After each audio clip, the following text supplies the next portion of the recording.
Est-ce que tu sais combien tu reçois chaque matin en dollars? 1440 dollars.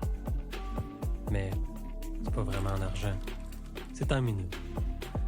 Et la façon dont tu les investis aujourd'hui façonne directement la qualité de ta vie. Pas dans 10 ans, aujourd'hui. Je suis Dominique Gontier, courtier hypothécaire et fondateur de Bonsaï Services financiers et de Bonsaï Wellness. On est le vendredi 29 mai 2026. Cette semaine, j'ai envie qu'on commence par toi. Avant les taux, avant les marchés, avant tout. Prends simplement juste une bonne grande inspiration. Et expire doucement tout ce qui ne te sert plus en ce moment.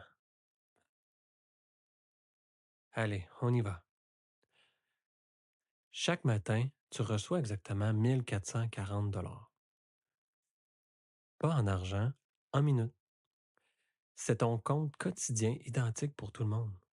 Le PDG de la multinationale, Donald Trump, l'athlète olympique, le parent épuisé de 3 enfants, l'entrepreneur qui jongle avec 10 projets, le pompier, l'ambulancier, l'infirmière, le médecin.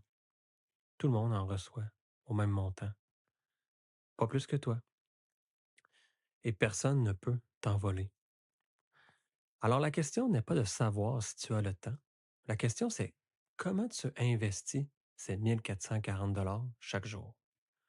Laisse-moi te partager quelques données qui m'ont vraiment arrêté.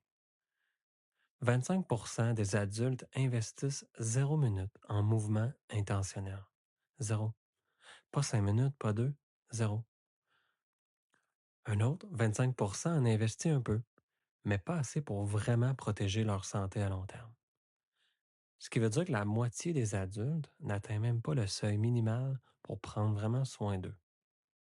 Seulement la moitié des adultes atteint les 21 minutes recommandées par jour.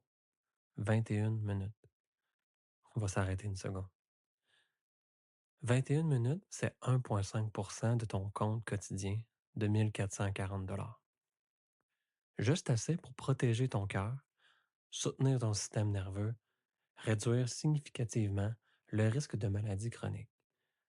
Ça améliore ta qualité de sommeil et augmente ta capacité de concentration. Pour 1,5% de tes 1440 dollars. Et parmi ceux qui vont plus loin, les 20 à 30% qui investissent entre 30 et 60 minutes par jour, on entre dans une zone vraiment différente. L'énergie augmente, la résilience mentale s'installe, la capacité à performer dans tous les domaines de la vie s'élève. Et les 15 à 20% qui investissent 60 minutes ou plus par jour, ils accélèrent à un niveau où le corps et l'esprit deviennent de véritables alliés. Pas des obstacles, des alliés. Maintenant, imagine que ces 1440 minutes se transforment vraiment en 1440 dollars déposés dans ton compte chaque matin. Soudainement, la réalité devient très claire. Certains investissent 0 et acceptent un déclin graduel. D'autres investissent 21 pièces, juste assez pour protéger leur actif le plus précieux. D'autres encore investissent entre 30 et 60 et commencent à faire vraiment accroître leur santé, leurs énergies et leur futur. Et quelques-uns investissent 60 ou plus chaque matin, chaque jour, en accédant à un niveau de vitalité qui se multiplie vraiment au fil des années. C'est l'intérêt composé vital. La vérité extraordinaire, et je veux que tu l'entends vraiment, c'est que la différence entre le déclin et une performance élevée représente seulement 2 à 4 de ton compte de banque quotidien. 2 à 4. Fait que c'est là que ça devient vraiment saisissant. Nous, les adultes canadiens, nord-américains, on passe en moyenne 3,2 heures par jour devant des écrans pour des loisirs, même le travail, même moi. Donc, c'est l'équivalent de presque 200 dollars investis quotidiennement dans la consommation passive. Et ça s'ajoute près de 2 heures par jour sur des réseaux sociaux, soit 113 dollars de plus si on peut être précis. Et en moyenne, évidemment, c'est peut-être pas toujours tout mon auditoire, vous, moi, mais il y en a beaucoup qui passent presque 3 heures par jour devant la télé. Il y en a. YouTube ou des plateformes diffusées, c'est 180 supplémentaires. OK. Donc là, au total, on est entre 300 420 de tes 1 440 quotidiens investis dans de la consommation, pendant que 21 suffirait à protéger ta santé et que 30 à 60 suffirait à la faire croître profondément. Alors, la question n'est plus de savoir si tu as le temps. Mm-mm. La question est simple. Combien es-tu prêt à investir chaque jour pour ta santé, ce qui représente, selon moi, l'investissement le plus important de ta vie? Ton corps, c'est l'actif le plus précieux que tu possèdes. Pas ta maison, pas ton portefeuille, toi. Alors ce matin, avant d'ouvrir ton téléphone, avant les courriels, avant les urgences, comment tu vas investir tes 1 440 aujourd'hui, demain, après-demain? Je t'invite à lire l'article complet sur banzaiw.com. Je mets le lien dans les notes de l'épisode. Et un grand merci à mon cher partenaire de cœur, Scott Simons, pour l'inspiration de cet article. Maintenant, si on va dans un secteur un petit peu plus financier, euh, je vous prends le temps, là, prenez le temps d'absorber ce que je vous ai partagé. Et je vous invite à discuter avec moi si vous aimeriez en parler ou à votre conjointe. Juste prendre conscience de tout ça, ça fait toute la différence. En fait, on rentre dans une journée avec intention. Donc, au niveau des marchés, marchés boursiers, les obligations, je vous dirais que le S&P 500, qui est le marché américain, là, majoritairement des grandes capitalisations, on est quand même à une huitième semaine consécutive en hausse. Ça fait vraiment longtemps, depuis 2023 en fait, que ce n'était pas arrivé. Donc oui, il y a des tensions géopolitiques, mais les marchés vont bien. Le TSX, donc le marché canadien, lui, a progressé même de 2%. Ce qui s'est passé aussi, important, c'est les résultats de NVIDIA, peut-être que vous connaissez, qui ont confirmé que ça a confirmé que la demande en intelligence artificielle est vraiment réelle. Et un potentiel IPO de SpaceX, ça veut dire un accès au marché, à l'investissement spatial avec SpaceX, commence à faire vraiment beaucoup de bruit, donc à surveiller. Mais ce qui me frappe le plus, c'est le contraste, en fait, parce que les marchés montent, oui, mais le moral, c'est une étude qui est sortie cette semaine, le moral des consommateurs américains vient de chuter à son plus bas depuis 1952. Je comprends qu'il y a peut-être la situation avec l'Iran, c'est le pays qui est majoritairement l'acteur principal avec l'Israël, mais quand même, tu sais, avec l'inflation, on le voit, là, les effets.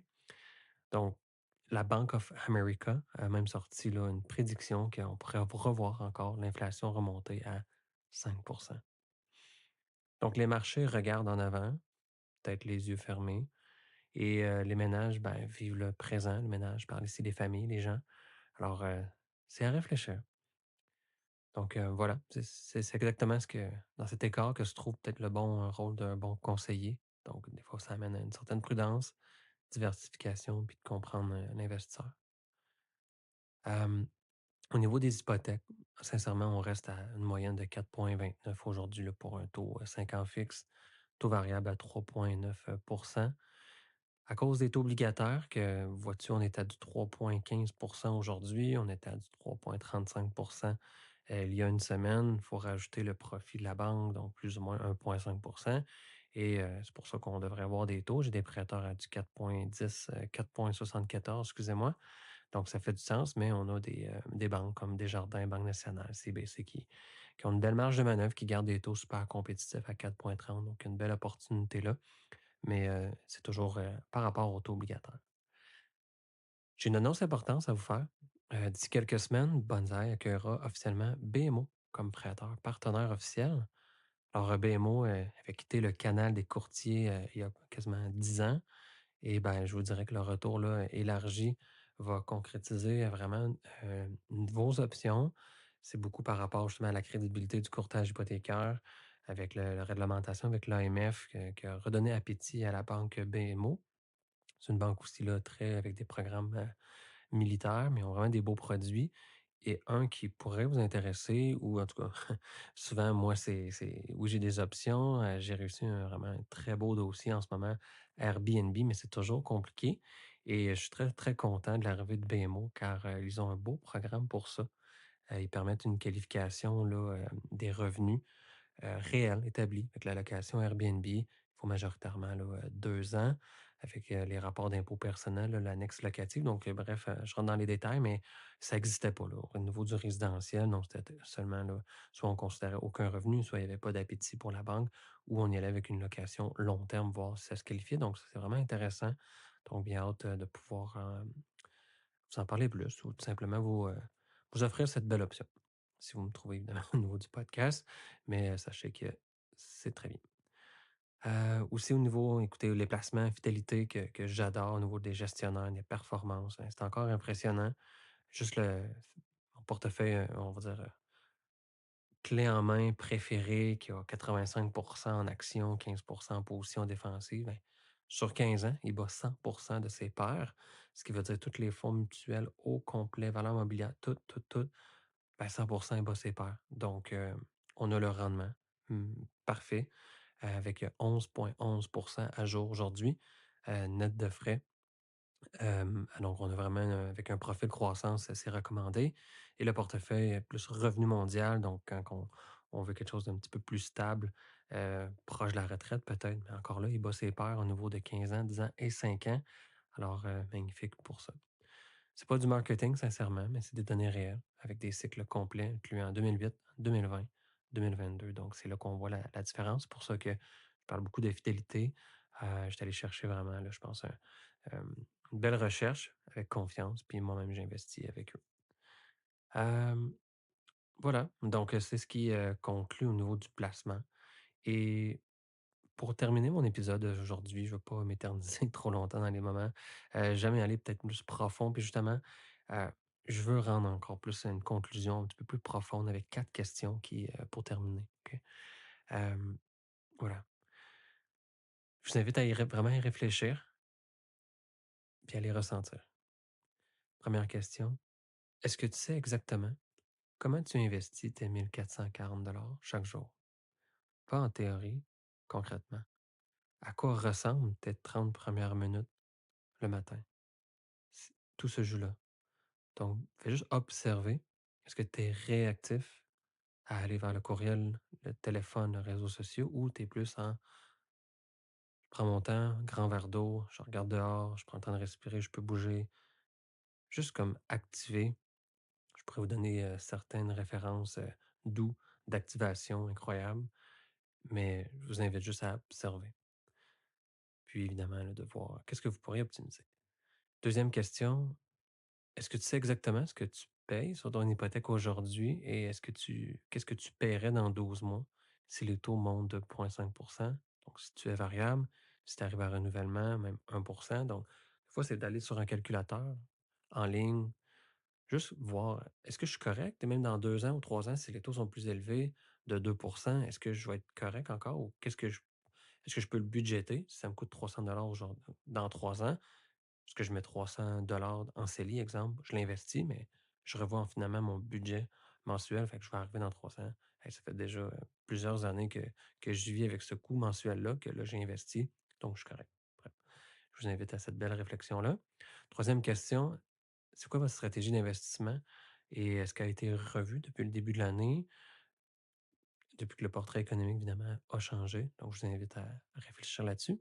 Et la dernière, est-ce que vous laissez de l'argent peut-être sur la table, en attendant peut-être le bon moment, où il y a des dépenses qui arrivent toujours, rapidement ici et là, mais est-ce que vous le prévoyez avec le concept «Pay yourself first», donc se payer d'avance, donner finalement de l'amour financier, avant toute facture, que ce soit 50 $, 100 $, 200 $, 500 par mois, un peu comme à la source en fait, un prélèvement à la source, exemple. Donc, ça fait toute la différence parce que souvent, c'est pas quand on a fini de payer tout qu'on va se dire on va investir. C'est très difficile par expérience. Alors, voilà, ce sont les questions que j'aime poser aussi à mes clients qui sont peut-être un petit peu plus proactifs. Alors, je vous les propose. Alors, je vous souhaite une magnifique soirée ou journée, pendant que vous m'écoutez. Puis, merci encore de l'écoute. Si vous voulez me laisser un petit commentaire, un petit avis, ça fait toujours chaud au cœur. Ça m'encourage à continuer. Et je vous remercie encore. Alors, passez une magnifique fin de journée.